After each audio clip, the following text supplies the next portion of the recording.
ஒரு கிராமத்தின் அருகில் ஒரு அழகான குளம் இருந்தது. அந்த குளத்தில் நிறைய மீன்கள் மகிழ்ச்சியாக வாழ்ந்து வந்தன. அந்த குளத்தின் கரையில் ஒரு கொக்கு இருந்தது. வெளியில் பார்த்தால் அது ரொம்ப அமைதியாகவும் நல்லவனாகவும் தெரிந்தது. ஆனால் உண்மையில் அது குணம் கெட்ட கொக்கு.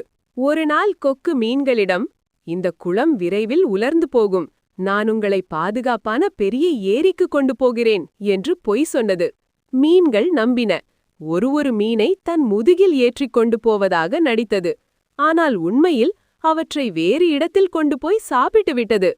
பல நாட்கள் இப்படியே நடந்தது. ஒரு நாள் ஒரு புத்திசாலி நண்டு வந்தது. நானும் உன்னோடு வரேன் என்று சொன்னது. பாதியில் கொக்கு சிரித்தபடி, நான் எல்லா மீன்களையும் சாப்பிட்டுட்டேன் என்று உண்மையை சொல்லிவிட்டது.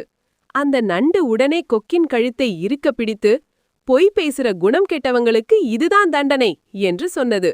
அந்த கொக்கு தப்பிக்க முடியாமல் போனது. குளம் மீண்டும் பாதுகாப்பானது.